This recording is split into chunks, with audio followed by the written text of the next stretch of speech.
Assalamualaikum warahmatullahi wabarakatuh.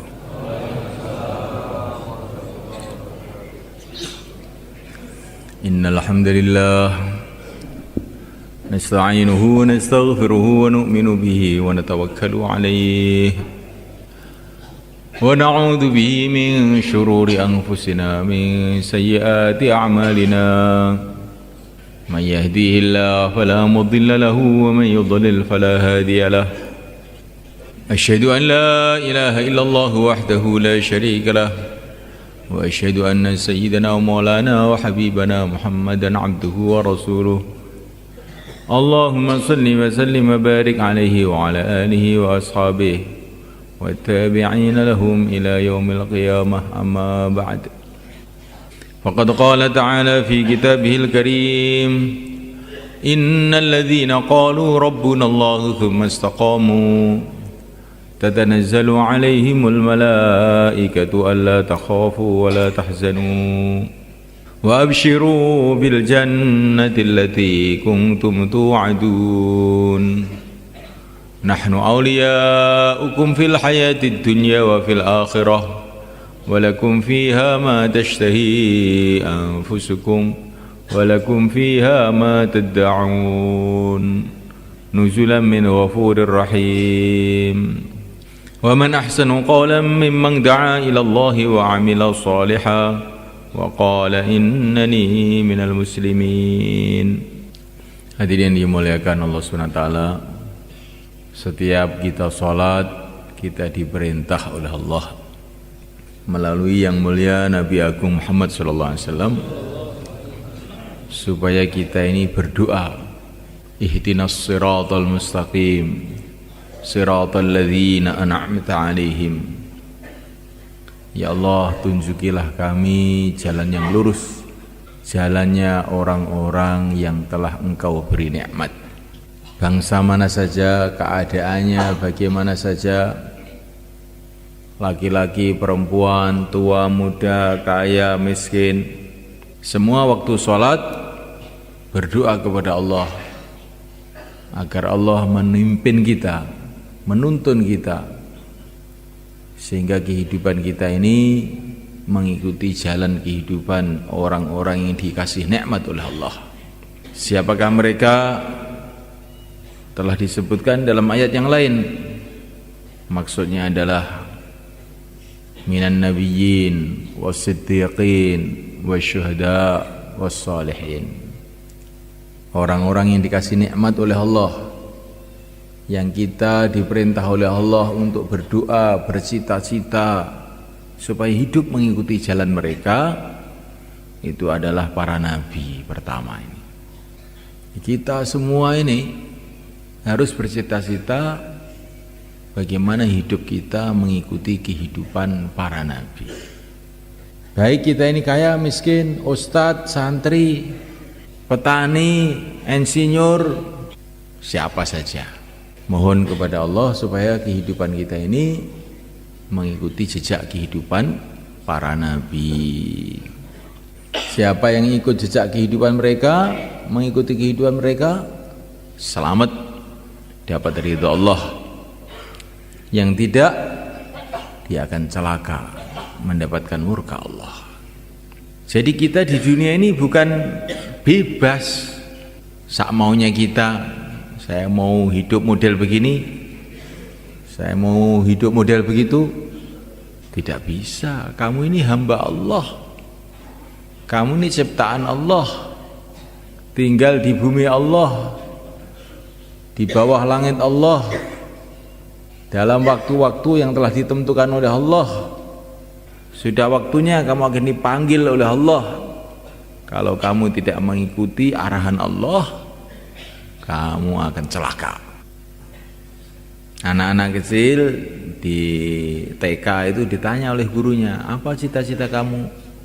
Ada yang mengatakan, cita-cita saya ingin jadi raja, ingin jadi orang kaya, ingin jadi tentara, ingin jadi macam-macam. Anak-anak kecil ditanya sama gurunya begitu itu. Itu sebetulnya pertanyaan-pertanyaan yang bisa menipu. Tidak. Semua kita kecil, besar, tua, muda, cita-citanya harus satu. Bagaimana hidup kita itu mengikuti kehidupan para nabi. Minan nabiyyin, mengikuti kehidupan para nabi. Wasiddiqin, kehidupan para siddiqin, kehidupan orang-orang yang mantap imannya. Contohnya adalah Sayyidina Abu Bakar Siddiq radhiyallahu ta'ala anhu. Wasyuhada, ini yang ketiga, mengikuti kehidupannya orang-orang syuhada. Wassalihin, dan mengikuti kehidupan orang-orang soleh. Empat ini contoh kehidupan yang diridhoi oleh Allah, yang harus kita cita-citakan. Bagaimana kehidupan kita mengikuti kehidupan empat golongan ini. Minan nabiyyin, yaitu para nabi. Para nabi itu keadaannya macam-macam secara zahir. Ada nabi itu petani, seperti kakek kita Nabiullah Adam alaihissalam. Ini petani pertama di dunia. Beliau bertani padahal sebelumnya belum ada orang bertani. Belajarnya dari mana? Allah kirim malaikat Jibril ngajari Nabi Adam itu untuk bertani. Jadi ilmu pertanian itu juga asalnya dari langit sebetulnya. Cuman orang-orang sekarang sudah lupa. Petani pertama itu seorang nabi. Ada nabi namanya Nabi Idris. Kerjanya itu bikin pakaian. Orang-orang sebelum zaman Nabi Idris itu pakaiannya itu dari kulit-kulit binatang. Nabi Idris dikasih wahyu oleh Allah membuat baju, bikin tenunan, bikin jahitan. Jadi ilmu menjahit itu juga asalnya dari wahyu, asal mulanya itu. Ada nabi namanya Nabi Nuh. Beliau ini adalah nabi yang diperintahkan oleh Allah membuat kapal. Jadi pembikinan kapal, bagaimana membuat kapal itu asal mulanya itu dari wahyu. Wasna'il fulka bi'ayunina wa wahyina. Di Nabi Nuh itu bikin kapal dengan wahyu Allah, bukan dari ITS, Institut Teknologi Surabaya, bukan. Nah, kenapa saya ceritakan begini ini? Biar kita ini kalau kerja-kerja dunia itu jangan merasa terus jauh dari agama gitu loh. Ini sebetulnya kerjanya para nabi juga dulu itu. Saya ini petani, gak usah sholat. Loh, jangan begitu. Petani pertama itu Nabi Adam. Saya ini nelayan. Sholatnya itu ya kalau sudah turun dari kapal. Oh, jangan begitu. Ada nabi itu pegawai negeri. Nabi Yusuf alaihissalam. Beliau ini adalah Menteri Ekonomi dan Irigasi di Mesir. Dan irigasi saluran-saluran air yang dibikin Nabi Yusuf itu sampai sekarang masih ada, sudah ribuan tahun itu masih ada. Jadi jangan gara-gara nurut banyu lali karo agama. Nurut banyu kesel sewengi utuh ora turu, akhirnya subuh itu dikelantang, subuh di PP jam 09.00 ya kan. Jadi sudah mulaikan Allah Subhanahu wa taala, para nabi, para rasul itu keadaannya itu macam-macam. Tapi semua mereka punya ciri khas. Yang pertama, yakin mereka itu hanya kepada Allah. Mereka ada yang petani, mereka ada yang pedagang, mereka ada yang bikin kapal, mereka ada yang bikin baju, mereka ada yang pegawai negeri, ada yang mereka tentara. Nabi Daud itu tentara. Tentaranya Raja Tolut. Tapi semua yakinnya hanya kepada Allah saja. Yakin kepada Allah itu bagaimana? Tertanam dalam hati ini yang berkuasa di dunia ini hanya Allah. Manusia tidak berkuasa, jin tidak berkuasa, malaikat tidak berkuasa, benda-benda tidak berkuasa, sistem-sistem tidak berkuasa. Yang berkuasa adalah hanya Allah. Bukan manusia yang berkuasa adalah yang menciptakan manusia. Bukan raja-raja yang berkuasa yang menciptakan raja-raja. Bukan sistem-sistem yang ada di dunia ini, sistem yang ada dalam matahari, bulan, tumbuh-tumbuhan, bukan itu yang berkuasa. Yang berkuasa adalah Allah yang menciptakan sistem-sistem itu. Ini memuliakan Allah SWT. Apa saja yang ada di alam semesta ini hanyalah makhluk diciptakan oleh Allah. Kalaupun ada manfaatnya karena dikasih manfaat oleh Allah. Kalau ada mudaratnya karena dikasih mudarat oleh Allah. Kalau dia berjalan karena dijalankan oleh Allah. Semua, mulai yang besar-besar, matahari, bulan, Allah yang menjalankan. Sampai yang kecil-kecil, atom-atom, elektron-elektron, Allah yang menjalankan. Nggak ada yang berjalan sendiri. Semua dijalankan oleh Allah. Dialah yang menciptakan, dialah yang menjalankan.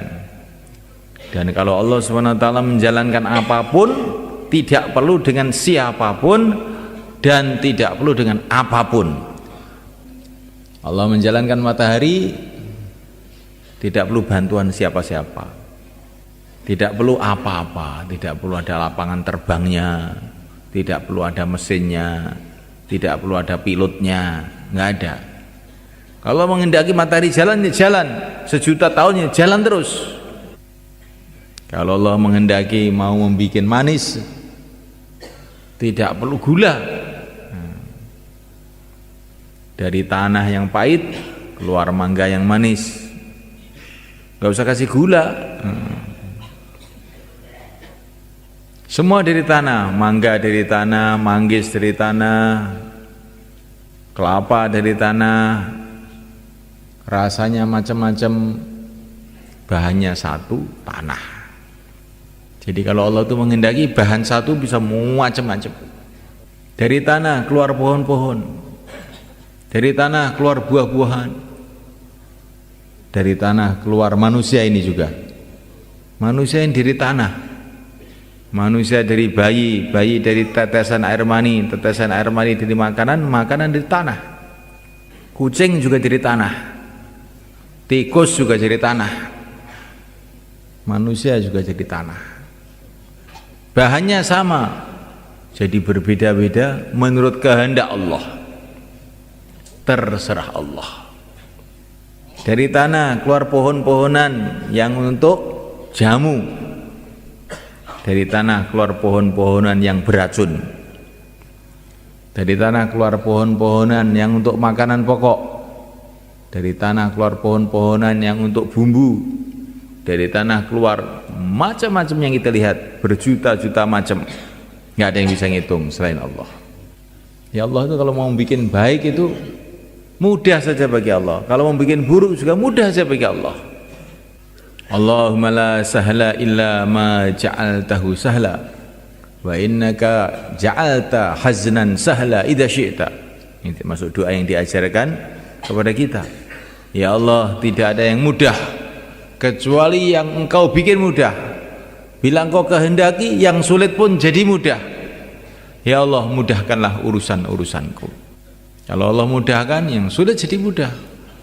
Tapi kalau Allah sulitkan, yang sulit pun jadi tambah sulit, yang mudah jadi sulit. Maka manusia itu bergantung kepada Allah. Itulah yang ada dalam hati para nabi, bergantung hanya kepada Allah saja. Jangan bergantung kepada benda-benda. Benda-benda itu terserah Allah. Bisa bahaya, bisa manfaat. Harta bisa manfaat. Dengan harta kita bisa bahagia, bisa ini, bisa begitu, bisa tentram. Tapi bila Allah menghendaki, bisa saja dengan harta kita jadi susah. Hartanya banyak tapi susah terus. Dengan mobil bisa jadi baik, saya sampai ke Surabaya, ke Madiun, bisa pula jadi sebaliknya. Dengan mobil masuk jurang, masuk kalen. Nah, jangan yakin dengan mobil, Pokoknya saya punya mobil beres. Oh, belum tentu. Banyak orang yang punya mobil celaka sebab mobilnya. Istri, jangan kita yakin dengan istri, yakin kepada Allah. Ada orang kawin kemudian dia gembira, ada pula sebaliknya jadi susah sebab perkawinannya. Anak juga begitu. Bisa saja anak itu menjadi menggembirakan kita, bisa anak menyusahkan kita. Maka kita diajari dalam Quran, jangan hanya minta anak, jangan hanya minta istri. Rabbana hablana min azwajina wa dzurriyyatina qurrata a'yun waj'alna lil muttaqina imama. Ya Allah, jadikanlah istri anakku menggembirakan aku. Karena Engkau berkuasa ya Allah, menjadikan istri menggembirakan, menjadikan istri menyusahkan. Anak juga begitu, teman juga begitu, kerajaan juga begitu. Nggak ada yang pasti baik itu di dunia, itu nggak ada. Benda loh ini, benda yang pasti baik itu nggak ada. Ada orang minum obat jadi sehat, ada orang minum obat tambah parah, ada orang jadi raja tambah susah, ada orang jadi raja gembira juga ada. Yang pasti baik itu di dunia ini nggak ada benda. Hanya satu yang pasti baik itu, yaitu taat kepada Allah. Itu pasti baik. Kalau orang taat kepada Allah, akhirnya dicintai oleh Allah, dibantu oleh Allah, dibela oleh Allah, maka jadi mesti baik. Yang pasti buruk itu juga tidak ada benda-benda itu, kecuali satu, maksiat kepada Allah. Maksiat kepada Allah itu akan mendatangkan murka Allah, akhirnya kita benjol, nabrak sana nabrak sini, celaka gitu. Itulah keyakinan yang dibawa para nabi itu. Pokoknya kok maksiat itu mesti bahaya kalau nggak tobat itu. Kalau taat mesti untung kalau ikhlas. Tetapi setan itu menipu kita. Kalau kita mau taat, bagaimana? Nah, taat kamu mesti untung. Tapi setan datang. Kalau mau maksiat, maksiat itu enak, nanti kamu akan bahagia dengan maksiat itu. Melihat orang ngaji dapat pahala, melihat televisi dosa. Melihat orang iman dengan penuh kasih sayang dapat pahala. Laki-laki sama laki-laki loh, laki-laki melihat perempuan bukan mahram dosa. Ini harus tahu nih, bukan sembarang melihat. Mau kemana? Mau cuci mata, cukil mata kamu itu. Kok cuci mata itu malah ngeregeti moto we. Nah, mulaikan Allah Subhanahu wa taala, yang maksiat itu mesti bahaya. Tapi dunia ini karena tempat ujian, bahayanya maksiat itu tidak Allah Subhanahu wa taala tampakkan kontan.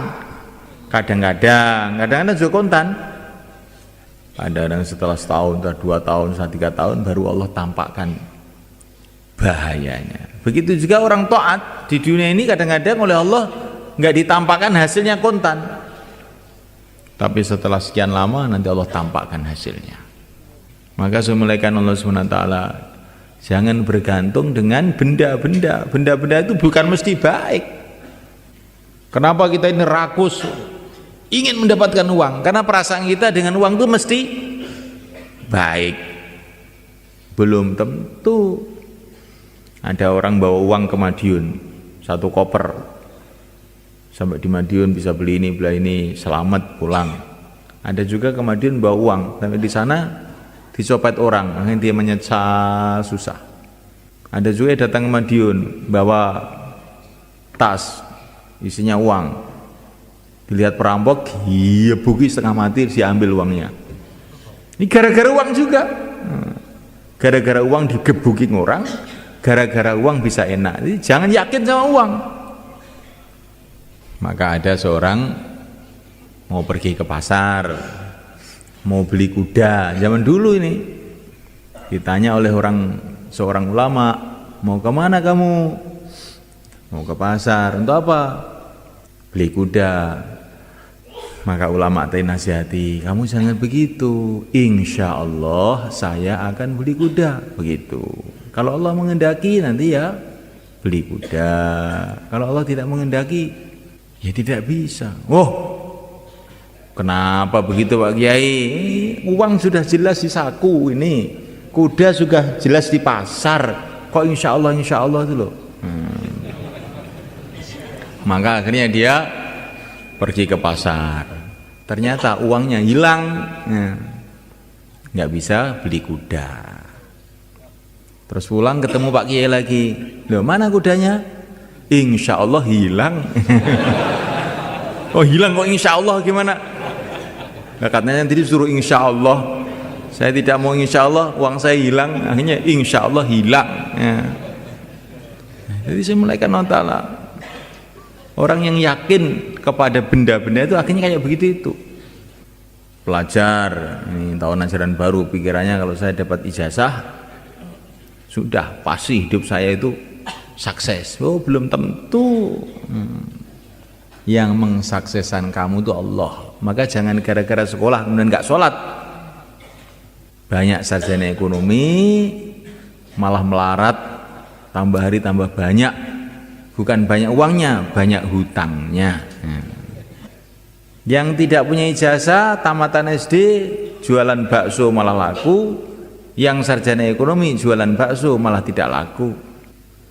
Ini banyak kita lihat. Orang-orang Temboro yang kaya-kaya itu kebanyakan nul pudul, nggak pernah sekolah itu. Kamu lihat aja ini orang Temboro mesti tahu. Sing sekolah-sekolah itu malah ngentek nih duit bapake, itu gak iso golek duit. Jangan yakin dengan ijazah, jangan yakin dengan apa saja usaha.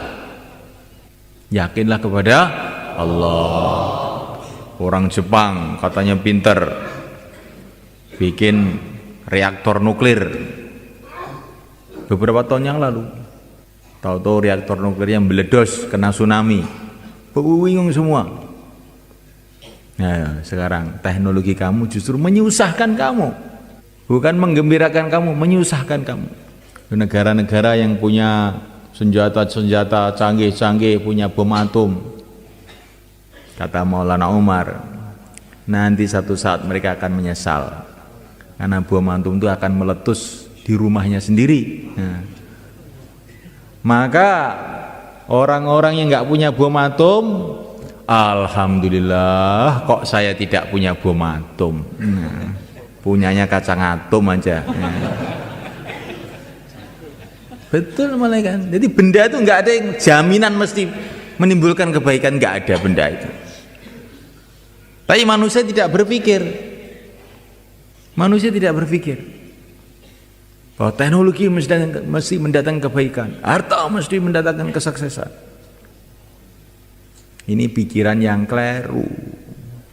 Para nabi, para rasul mengajarkan kepada kita, yang pasti baik itu taat kepada Allah, yang pasti buruk itu maksiat kepada Allah. Yang lain-lain itu terserah Allah, bisa baik bisa buruk. Maka yang penting hidup manusia itu taat sama Allah, itu aja yang dipikirkan. Bagaimana saya taat kepada Allah? Kalau taat kepada Allah, apapun keadaannya, akhirnya jadi baik. Bagaimana tidak? Masuk surga. Tapi kalau maksiat kepada Allah, bagaimanapun keadaannya buruk. Bagaimana tidak? Mengesal akhirnya ke neraka. Kalau orang sudah bertentangan dengan Allah, maksiat kepada Allah, mau lari kemana? Lari ke timur, timur milik Allah. Lari ke barat, barat milik Allah. Mau naik ke atas langit, langit pun milik Allah. Mau turun di bawah bumi juga bumi milik Allah. Mau lari kemana? Orang kalau sudah maksiat kepada Allah, tidak tobat kepada Allah, pasti celaka. Nggak akan bisa tidak. Kalaupun kelihatannya sekarang itu masih meger-meger, segar, bugar, itu karena belum waktunya saja. Orang naik mobil, Mercedes, jalan tol, enak, nggak tahu di depannya itu jurang. Orang-orang takjub, kok enak temen, nggak ngerti, baru beberapa menit jungkel di situ, hancurlah dia sebenarnya. Itulah ibaratnya orang maksiat. Walaupun enak pun enak menuju neraka. Enak apa? Bukan enak. Tapi kalau orang taat, walaupun naik dokar, naik cikar, jalan kaki, kakinya kena duri, berlumpur jalannya, tapi ini menuju taman-taman yang indah, nggak apa-apa. Minan nabiyyin, inilah yang harus kita ambil dari pelajaran para nabi itu, yakin kepada Allah. Kemudian ciri khasnya kehidupan para nabi itu setelah yakin kepada Allah, senantiasa berhubungan kepada Allah dengan ibadah, sholat, zikir, doa. Kalau orang yakin kepada Allah kemudian tidak mau membuat hubungan kepada Allah dengan ibadah, orang betul-betul orang rugi sebenarnya. Kalau kamu sudah tahu Allah yang menguasai alam semesta ini, Allah maha melihat, Allah maha mendengar, Allah sangat dekat kepada kita, kok kamu tidak mau berhubungan kepada Allah? Alangkah bodohnya. Senantiasa buat hubungan kepada Allah dengan doa, dengan zikir, dengan sholat, dengan haji, dengan umroh, dan ibadah-ibadah yang lain. Inilah kehidupan para nabi. Inilah yang kita cita-citakan. Insyaallah mulaikan. Kemudian yang ketiga, semulaikan Allah Ta'ala, di antara ciri khas kehidupan para nabi itu adalah ilmu. Para nabi itu semua orang ahli ilmu. Tapi ilmu apa? Ilmu yang terpenting, teragung, ilmu mengenai keagungan Allah dan ilmu cara berhubungan dengan Allah. Itulah ilmunya para nabi. Ilmu-ilmu dunia, ilmu bikin sambal, bikin pesawat, bikin mobil, itu serupa saja, itu hanya untuk dunia. Meracik sambal, meracik jamu, membuat mobil itu sama saja. Bikin pesawat terbang, bikin Apollo sama saja. Itu cuma noto karet, noto besi, noto aluminium, ditoto terus jadi pesawat, jadi apa-apa, sama saja. Kata para ulama, ilmu dunia itu ilmu sambel. Ini kalau sambel itu apa? Cabai, kasih garam, kasih berambang, kasih apa sih itu, gula sedikit, terasi sedikit, jadi sambel. Kalau pesawat, karet sedikit, tambah besi sedikit, terus kasih angin sedikit, kasih apa sedikit, tata-tata jadi pesawat. Sama aja, cuma nata benda-benda. Ini kalau orang insinyur digitukan mungkin marah. Gimana ini? Saya sekolah 10 tahun dikira ilmu sambel. Nah, mulaikan Allah Subhanahu wa taala. Memang begitu itu kalau kita renungi, cuman ilmu menata benda-benda. Ya, kalau ilmu yang ilmunya para nabi itu bukan ilmu menata benda-benda. Ilmu bagaimana kita hubungan dengan Allah yang menciptakan seluruh benda. Nah, ini beda ini. Nah, kita ini harus semuanya belajar ilmunya para nabi ini. Insyaallah malaikat. Taklim dihidupkan di rumah kita, di masjid kita, di kantor kita, di pasar kita, hidupkan taklim supaya kita tahu nilai hubungan kepada Allah. Sekarang kita tahu nilainya mobil, nilainya tempe, nilainya ini, nilainya itu, nilainya kayu. Tapi nilainya sholat, nilainya puasa nggak tahu. Akhirnya nggak mau puasa, hanya sholat males, nggak tahu nilainya. Seperti anak kecil nggak tahu nilainya intan, dikira intan itu sama aja dengan kaca. Begitu juga umat manusia sekarang ini tidak tahu nilai amal, sehingga amal itu dikira apa, hasilnya nggak ada apa-apanya. Si anak kecil dikatakan ini kaca harganya 5.000, kalau ini intan harganya 500 juta. Orang gila katanya. Apa? Sama-sama meling-melingnya saja. Sama-sama nggak manis, ya. Sama-sama nggak bisa dimakan. Kenapa ini jadi 500 juta? Kenapa? Karena kamu tolol. Jadi semulaikan Allah Subhanahu wa taala, maka taklim kita hidupkan malaikat. Supaya kita tahu nilainya hubungan dengan Allah, nilainya amalan. Kita Ramadan, sebentar lagi akan Ramadan. Ada orang tuh Ramadan karena ikut-ikutan, ada Ramadan karena tahu nilainya Ramadan. Kalau Ramadan ikut-ikutan itu gimana? Malam pertama masjidnya penuh sampai belakang. Malam kedua kurang 1 sop. Malam ketiga, keempat kurang. Nanti kalau akhir Ramadan tinggal imamnya sama makmumnya. Karena ikut-ikutan. Lah kamu kok nggak ke masjid lagi toh? Sudah capek. Ini sudah hari raya. Sebentar lagi waktunya bikin kue, bukan waktunya tarawih ini sekarang ini. Mau beli baju. Ini amal karena ikut-ikutan. Tapi kalau amal karena tahu nilainya amal, maka awal Ramadan sungguh-sungguh, malam kedua tambah sungguh-sungguh, akhir Ramadan ini barokahnya tambah banyak, tambah sungguh-sungguh. Masih muda sungguh-sungguh, tambah tua sudah mengkis mengi, amalannya tambah sungguh-sungguh. Mumpung masih bisa amal ini. Bukan suruh amal, aku wis tuwek ngamali bagiannya cah nom-nom. Aku tak nang omah karo ngelinting bako iki wae. Lho, iki amal krana elu-elu dadi ngono kuwi. Jadi kalau amal tahu nilainya amal, tambah tua tambah gentileng. Tambah tua tambah sungguh-sungguh. Tambah capek tambah gembira. Nabi mengatakan tambah capek pahala tambah banyak. Innama ajruki ala qadari nasabiki, kata Nabi kepada Sayyidah Aisyah radhiyallahu ta'ala anha, pahala kamu menurut capek-capek kamu. Kenapa kamu ngantuk? Karena capek Pak. Kamu dengarkan bayan karena ikut-ikutan. Kalau dengar bayan karena tahu nilainya amal, tambah capek tambah melek. Kalau capek ngantuk itu amal ikut-ikutan. Ini pentingnya ilmu sama mereka. Nah, mulai Allah Ta'ala, dan diantara ciri khas kehidupan para nabi adalah dakwah. Nabi itu bukan hanya ibadah sendiri, tapi ngajak orang untuk ibadah. Bukan hanya iman, tapi ngajak orang kepada iman. Seluruh para nabi orang-orang ahli dakwah, siang dan malam mengajak manusia dengan penuh kasih sayang dan kesabaran ketabahan.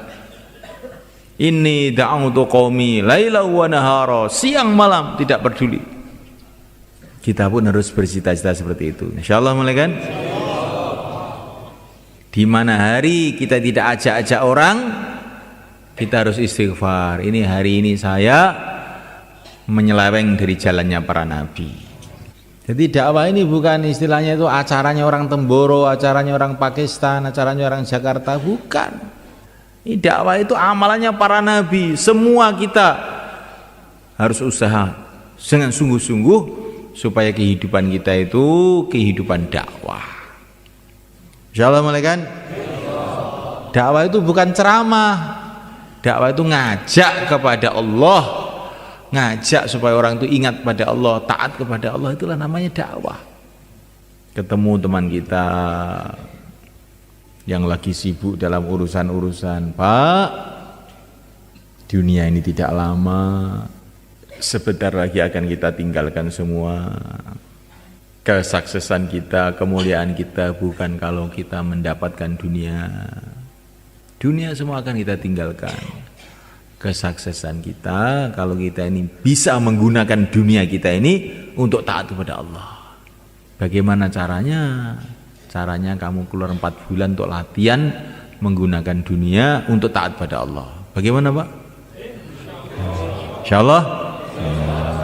Begitu semalakan. Dakwah ini tidak menyuruh orang meninggalkan dunia. Bukan. Nanti sebentar lagi meninggalkan sendiri.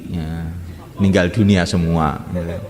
Dakwah ini tidak menyuruh kamu meninggalkan dunia, suruh ngatur dunia kamu itu sesuai dengan agama. Gunakan dunia kamu untuk taat kepada Allah. Makanya taat kepada Allah, dagangnya taat kepada Allah, maka akan diberkahi dagangnya. Jangan dagang dengan riba. Katanya sekarang kalau riba itu istilahnya apa? Bunga. Itu bukan bunga, itu racun. Itu bukan bunga tapi itu racun. Tapi setan tuh memberi nama yang indah. Ini bunganya sekian. Ini bukan bunga, racunnya sekian, begitu. Saya mau nitip uang saya di bank ini, racunnya berapa, Pak? Gitu tanyanya. Bukan bunganya. Setan tuh pandai melakukan barang-barang buruk dikasih nama yang baik-baik. Barang baik dikasih nama buruk. Itu kerjanya setan itu. Maka kita jangan mau ditipu. Jadi semulaikan Allah SWT, para nabi itu semua siang malam dakwah di lingkungannya masing-masing. Kecuali satu nabi, yaitu pimpinannya seluruh nabi, nabi kita Nabi Agung Muhammad SAW. Beliau bukan dakwah di lingkungannya saja, dakwah seluruh alam. Maka kita pun dakwah seluruh alam. Bagaimana caranya? Jamaah mengeluarkan jamaah. Jamaah 3 hari mengeluarkan jamaah 3 hari. Jamaah 4 bulan mengeluarkan jamaah 4 bulan. Jamaah keluarkan jamaah, itulah namanya dakwah seluruh alam. Maka kalau ada jamaah-jamaah datang ke masjid kita, kamu tanya, ini jamaah ini mau mengeluarkan jamaah kapan? Kalau mereka jawab ini belum ada musyawarah, wah kamu itu berarti belum ada fikir alam, belum ada fikirnya Rasulullah. Kamu harus tobat kamu ini. Seminggu lagi kirimkan jamaah, 10 hari lagi bentuk jamaah. Baru itu namanya fikir seluruh alam, jamaah mengeluarkan jamaah. Insyaallah mulai kan? Jadi fikir seluruh alam itu bukan kita suruh muter seluruh alam, ini nggak bisa, cepot kaki kita. Jamaah keluarkan jamaah, getok tular, gampang, tidak sulit. Setiap jamaah keluarkan jamaah. Nanti habis bayan ini, nanti akan ada tashkil, keluarkan jamaah. Setelah itu nanti 3344 mundakaroh. Bagaimana Bapak juga mengeluarkan jamaah. Teman-teman kita ini kita ajak bicara, ayo kita keluar 4 bulan, 40 hari, atau berapa saja, kita berangkat sekarang. Minimal semua jadi niat semua. Insyaallah malaikat. Yang kewajiban mengikuti Nabi itu bukan seorang, 2 orang, semua kita. Kita keluar dan mengeluarkan jamaah. Kita dakwah dan usaha bagaimana seluruh umat dakwah. Ini baru kita ikut Rasulullah SAW. Ini kehidupan para nabi.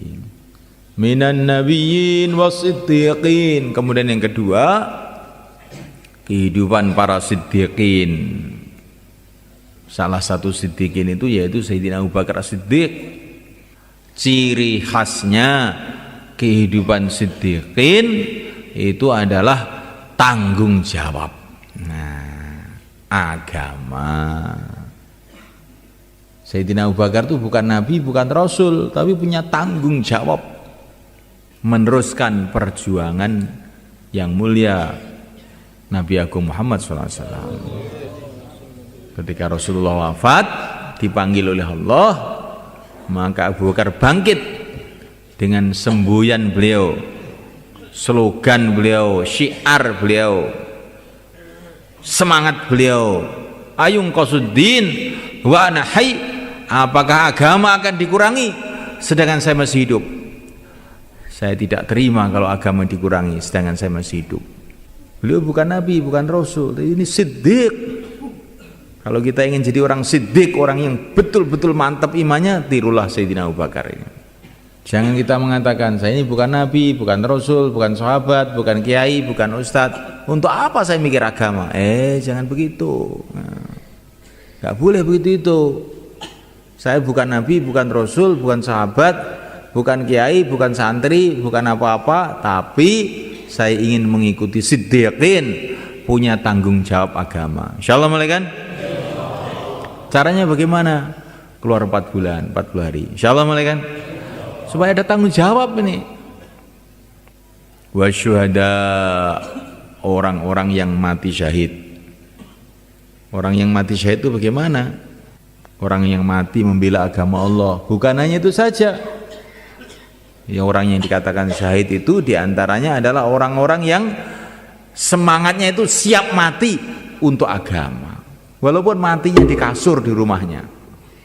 Tapi kalau semangatnya ini pokoknya saya siap mati. Apalagi kok 4 bulan apa. Nah, saya siap mati untuk agama.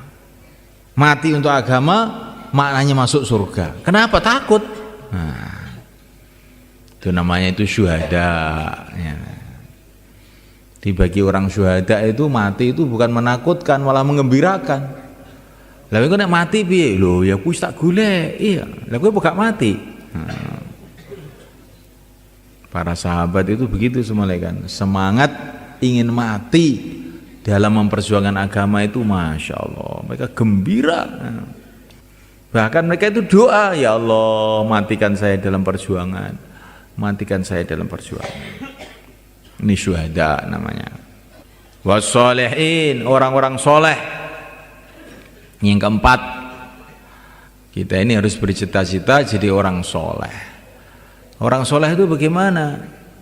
Orang yang dalam urusan apa saja mengikuti syariat, mengikuti aturan. Kalau dia sebagai ayah ya punya tertib syariat, bagaimana menjaga anaknya, menjaga keluarganya, memikirkan mereka, itu namanya orang soleh. Tapi kalau orang sebagai ayah nggak ngurus keluarganya itu bukan soleh. Dia sebagai petani, pertaniannya mengikuti syariat, waktu panen bayar zakat, ini orang soleh. Dia jadi buruh tani, nggak apa-apa jadi buruh tani, tapi jadi orang soleh.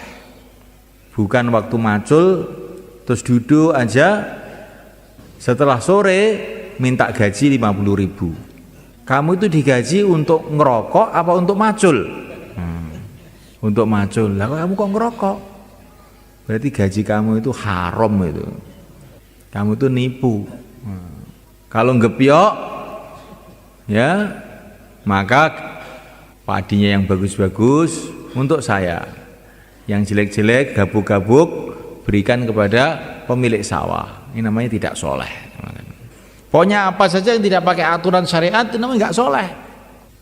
Maka kita semuanya mengikuti aturan syariat. Insya Allah mulai kan?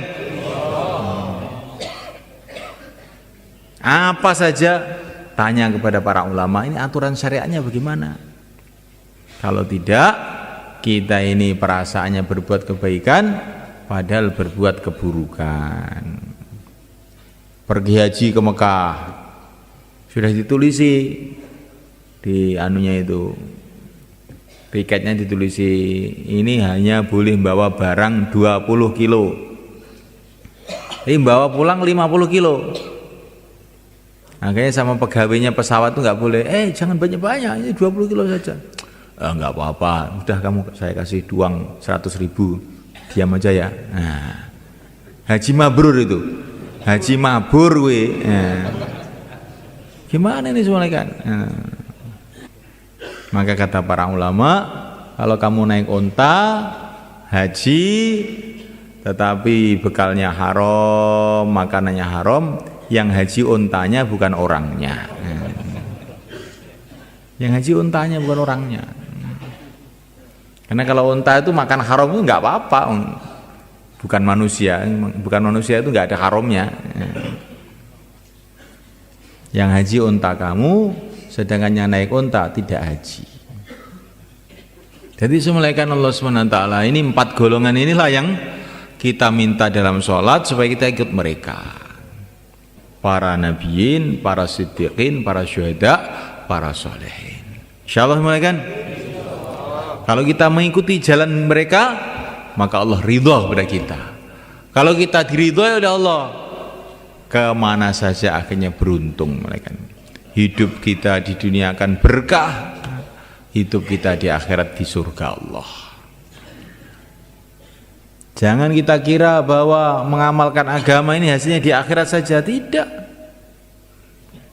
Di dunia ini pun kalau kita amal agama dengan benar, Allah akan datangkan kebaikan-kebaikan, barokah-barokah, ketentraman, ketenangan, kerukunan.